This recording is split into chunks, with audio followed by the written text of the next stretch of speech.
Hello, everyone. Before we dive into today's episode, I wanted to remind you that my book, Drummers on Drumming, is available now on Amazon as both a paperback and an ebook. Based on the Big Fat 5 segment of this podcast, where I sit down with my favorite drummers to discuss the 5 records and stories that shaped their approach to the instrument, this book is packed with insights from the drummers who redefined how we think about the modern drum set. You can grab your copy now by checking the link in this episode's show notes or simply searching Drummers on Drumming on Amazon. So thank you for all the support, and now let's get into the show.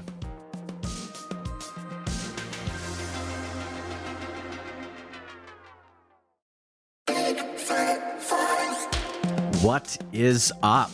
Welcome back to Big Fat 5, a podcast financially supported by Big Fat Snare Drum. This week's guest is Porter Bliquez, a young American drum prodigy from San Francisco, although he now lives in Los Angeles. I first found out about him on Instagram at 415porter and was quite blown away. He's a young man, but records and plays with award-winning producers and musicians associated with Kevin Gates, Olivia Rodrigo, Han, Andy Prado Jr., and many more. While he's still technically going to USC, he finds time to be a complete badass, making a name for himself in both the LA and online drum community.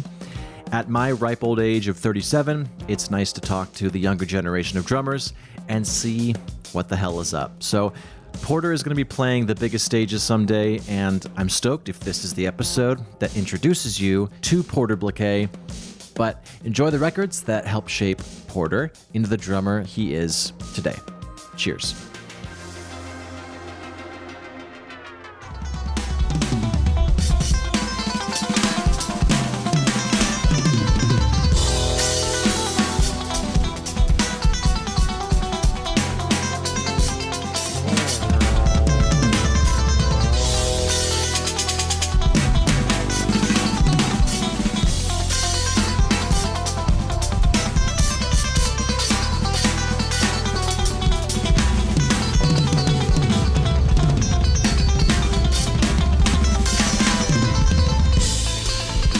So, Porter, what was your plan of attack when deciding how to whittle down to the 5?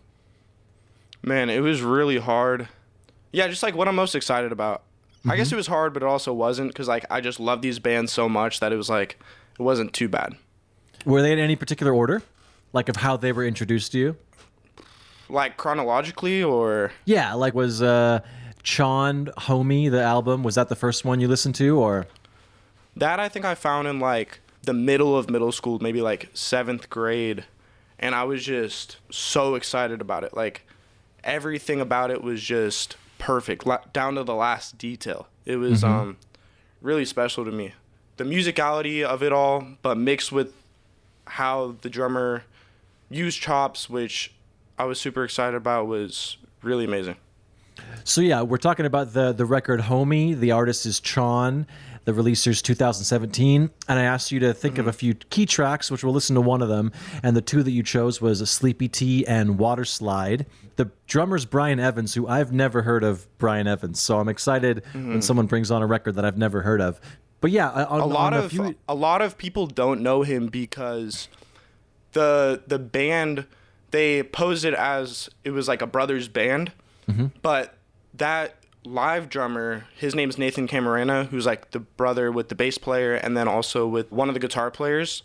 He only plays with them live, but I didn't find that out till later actually, until I saw on Instagram Brian posting about it, and didn't believe it at first because like the whole time I thought it was Nathan. I thought Nathan was like one of my favorite drummers. But then I listened to his Instagram clips and I'm like, whoa, that's crazy. That really is him. Like you could just hear it. His style is so like unique and specific to him. So I don't know why they didn't really make it that I guess it's like cooler if it's all brothers, you know? And it's just like unapologetic, which stands out big to me. Like it's just almost like disrespectful, just like there's a lot of like punk rock energy in it, but then there's also that like element of gospel chops. The melodic phrasing of that entire album is beautiful as well. So it's not just like, oh, super cool drum chops. Like, no, I'd say that album to me is more psychedelic than like Tame Impala or like Grateful Dead or whatever. Mm-hmm. Okay, and you were saying in the song Sleepy Tea, there's 222 is one of your favorite examples of using chops as a groove in a musical way. So maybe I'll just start Sleepy Tea at about 2 minutes, and then we'll listen to it through the spot that you wanted. So here we go.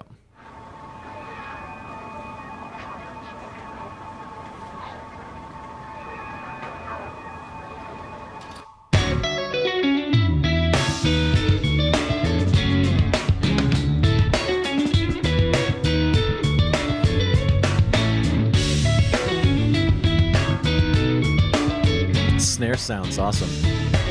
Yeah, right?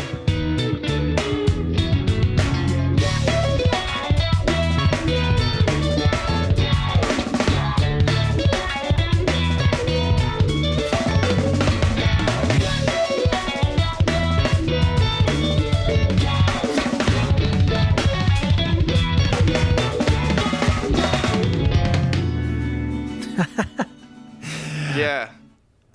That's funny you say it's almost disrespectful. That's a good way to describe it. Yeah. Really unapologetic and just like flashy, but then it's also just adds so much to the energy and has like a nice juxtaposition of like how beautiful a lot of the melodies are in their music, which I really like. So obviously this isn't, how you started playing drums. That's another level of skill. What's your first memory involving the drums? First memory is like playing on pillows and like I would set up pillows all around me. And my dad's just like a big deadhead, but just like music lover in general. So he'd put like Kiss on the TV. It was my first like, I don't know, seeing like rock stars do rock star stuff. And I was just like, this is super cool. Kiss, Queen, Who, just like typical dad rock stuff on the TV. Mm-hmm. And I would like get in my zone, and he never like forced on me or anything. I just like saw drumsticks and saw pillows. I was like, I'm gonna pretend I'm like one of them. Well, number 2 is Black Focus. The artist is Yusef Kamal. The release here is 2016. A few of the key tracks. Again, this will all be in the show notes, but Strings of Light, Wing Tie drums. Is that how you pronounce it? Wing Tie drums, and then Joint 17. And then Yusef Days is the drummer. But what got you into this record? Who introduced it to you? Why does it tickle your fancy? All that stuff. This record is just like, it again just has that psychedelic element to it. Really atmospheric, but then also just has this like super energetic, groovy. Yeah, Yusef plays with such like authority and really knows how to tell a story. So I found that super interesting, and I was able to apply a lot of like his styles of phrasings, or just even the way he hits the drums. Like I would notice myself doing that as well. So I guess I just naturally gravitated towards it. Mm-hmm.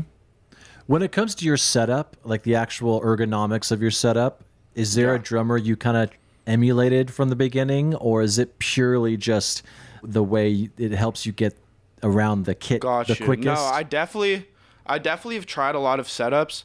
The more rack toms, the better, to be honest, but I'm used to having 2 rack toms. I'm not a 1 rack tom guy. Mm-hmm. I don't know if you know Forrest Rice, but... I do, yeah. He's been on the podcast.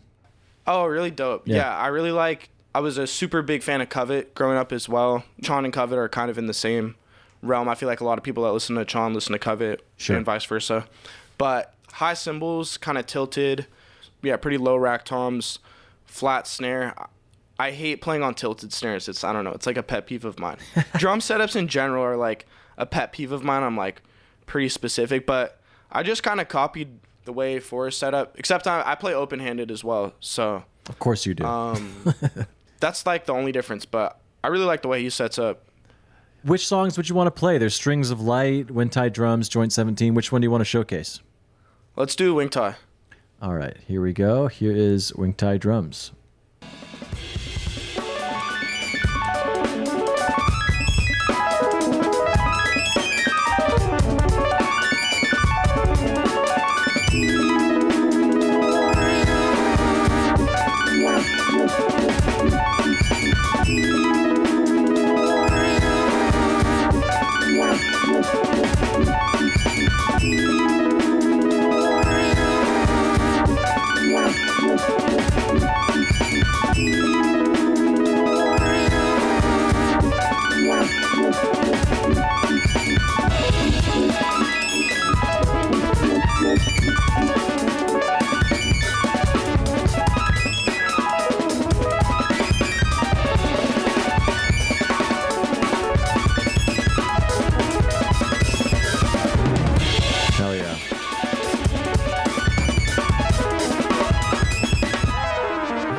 Well, going back to the first band you mentioned, Chon, which I definitely want to go down the rabbit hole because I had never heard of them. I know Covet, but I also know Jessica. No way, who's you've the current talked to drummer. all these drummers and you've never heard of Chon? No one's brought up Chon. I mean, a lot of the drummers I talked to, this is why I was excited to talk to you, because a lot of the drummers I talk to are different, you know? It's just Chon isn't Not necessarily... to crank my fancy, but I feel like I'm probably younger than a lot of the drummers you talk to, too. So, like, I think that... Yes.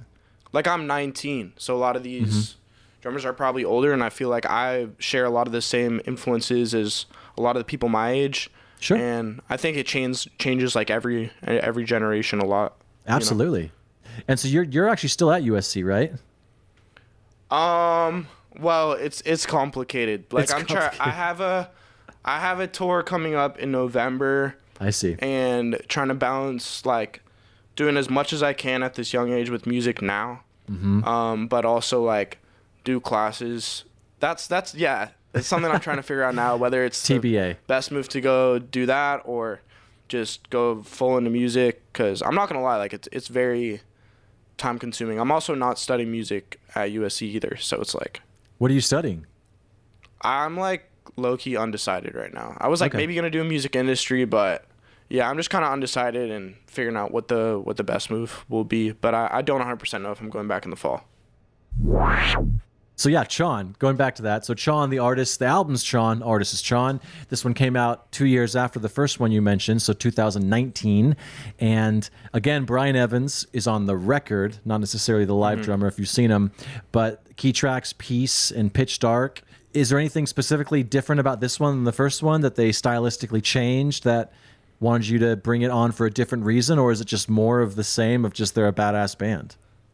It's just the badassery. I'm not gonna lie. Like it's just this is my number one like most influential drum band. So I just had to put them twice. Of course, dude. No, hey, no Yeah. shade. So you said 255 at the end of the song Peace is one of your favorite drum parts of all time. So let's just do Peace at the end of 255.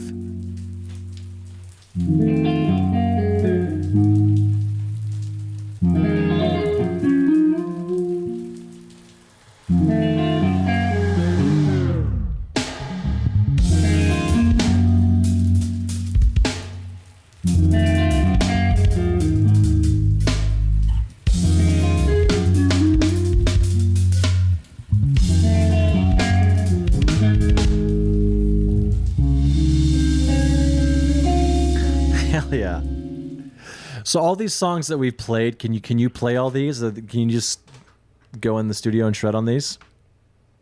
Yeah, I'd say like I use the Atmoisest where you like take out Sure. the drums, and I'll play along to these. I never learn them like note for note, because a lot of this drummer's philosophies, he's a loudmouth on Instagram. Like he said he just talks a ton, and he in a very good way. You know, like he just gives all of his thoughts and puts it out there for free.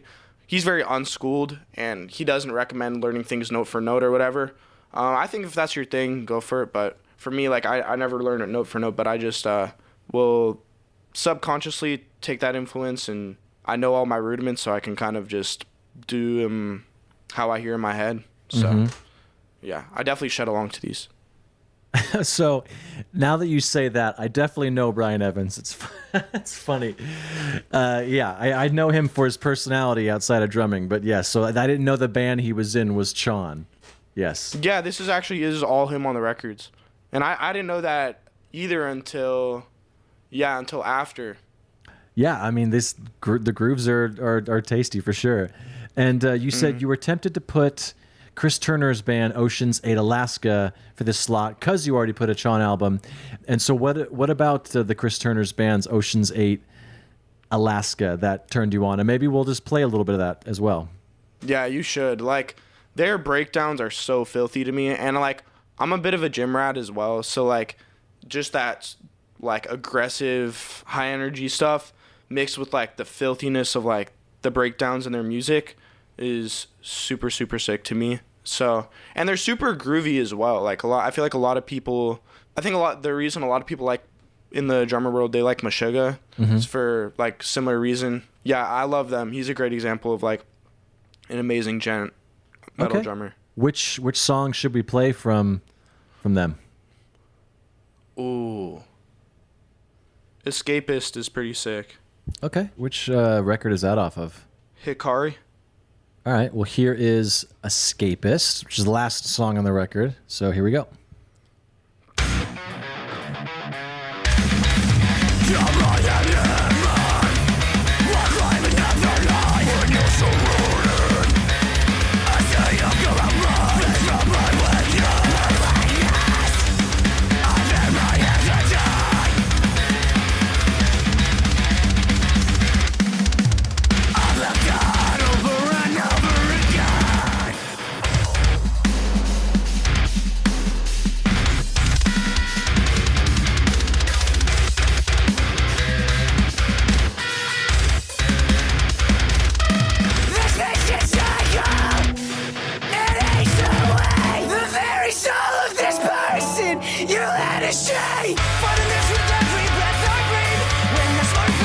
Super interesting.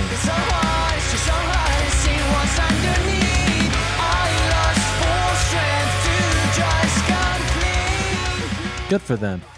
Yeah, no, they're absolutely insane. The way they like do all those like time switches, like they did one of their like sick ass time switches there in that little segment you played, but they do a lot of that stuff, and it is really mind blowing. And you can apply it in so many ways as a drummer, like filling those modulations. And I feel like the best way to learn those modulations, at least for me, has just been listening and not like, some people love to write it out, but for me, just hearing those modulations and the way they do it in time is really mind blowing. And the way I've been able to like use those kind of modulations and fills and whatnot and writing parts.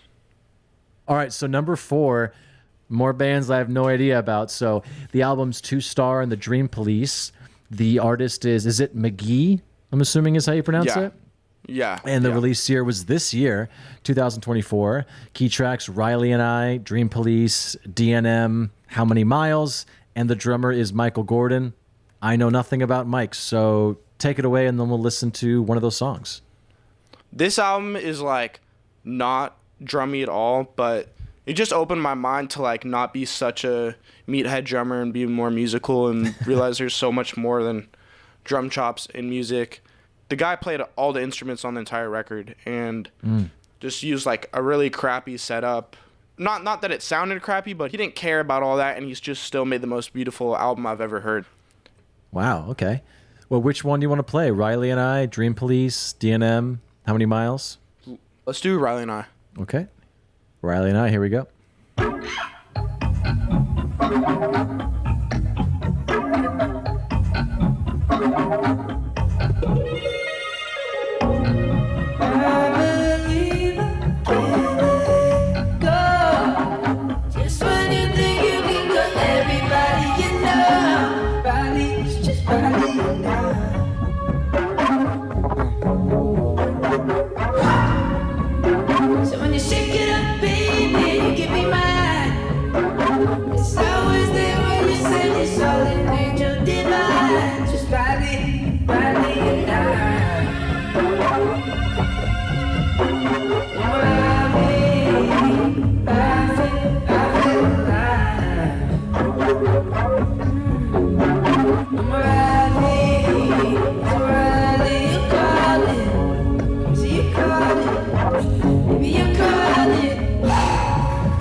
So, you already mentioned them before, but Pierce the Veil. So, the album's Misadventures, release year's 2016. The key tracks are Song for Isabel, Texas is Forever, Phantom Power, and Ludicrous Speed, and Mike Fuentes. So, take it away, and then we'll listen to some Mike. Yeah, Mike Fuentes is like somebody that I don't hear him talked about a lot in the drum community. Like, have you ever heard anybody talk about him? No. I mean, I know the name just because they've been around for so long, but yeah, it's not someone that gets brought up. Yeah, I just think all of his parts are not similar, but like in the same way that McGee's drumming is just like there, but it fits so perfectly. I'd say it's the same. Whereas Chon is like the drums are in the forefront and they're just disrespectful. Still just as beautiful and amazing, but in another way, like all the parts that he picks to play just take the song to another level and makes this album another one of my favorites. Okay. And you said Texas is Forever at 35. The punk groove is a must know. What is a must know about it? And then we'll listen to it. Just I'd say the feel he has in that section and the way he drives the energy forward is something you can apply to a lot of, I mean, obviously depending on the genre, but I think that groove comes up a lot and is a good one to have in your tool bag. Cool. Well, let's just start from the beginning and then we'll get to 35 is when you're talking about, but here we go. Okay, dope.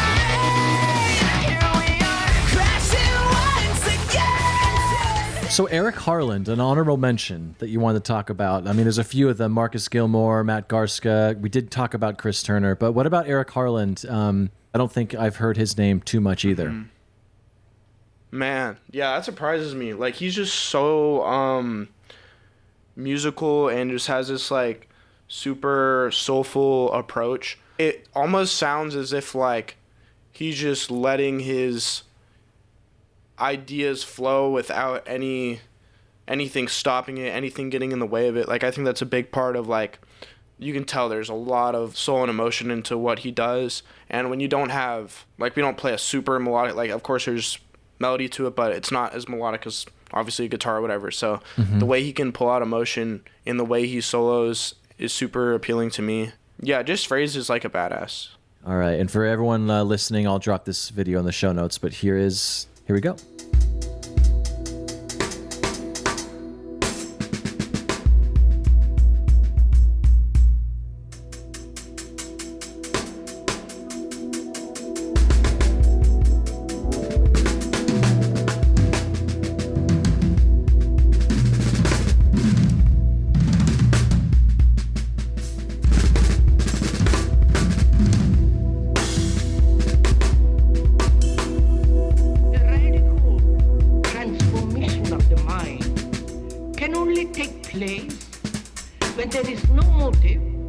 His setups too are one to take note of. He sets up his drums in a really special way. He does. I'm looking at it, yeah. I think that's a big part of being a drummer, is trying new setups, and it can always give you new ideas as well. Oh yeah, like you can play in new ways, try new setups. Yep.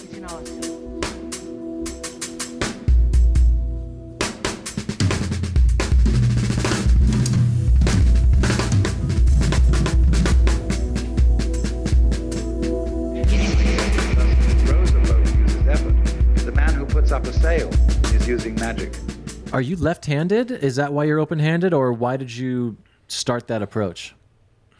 No, I'm actually right-handed, and I started it because I was young and didn't, like, I just figured, like, hi-hats over here, snares here, why am I gonna, like, sit here and cross my arms?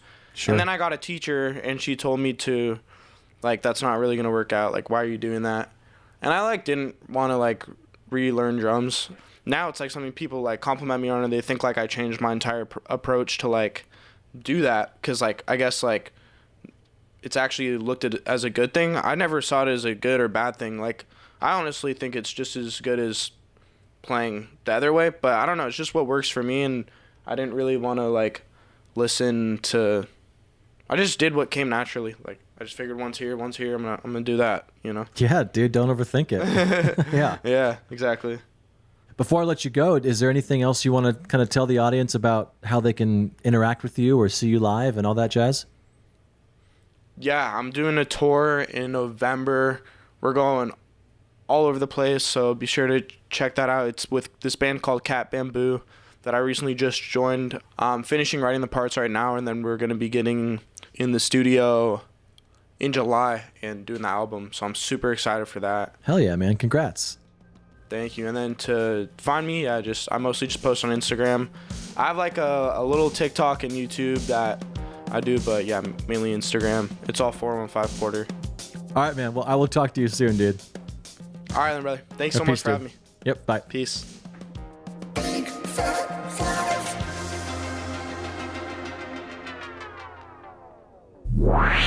And that's the show. If you're listening on a platform that allows ratings and reviews, do that. It helps more people find the show, so it'll get bigger and better, and hopefully I'll have a chance to sell out one day. But you'll be an OG listener that can brag to all your friends. Anyways, why don't you go and check us out at bigfatsnaredrum.com and follow us on all the socials. Just search for Big Fat Snare Drum and you will find us. The show is edited in part using Isotope RX Audio Editor. It's amazing, so go check that out at isotope.com. And thanks again to Gunnar Olsen for the theme music. Bye.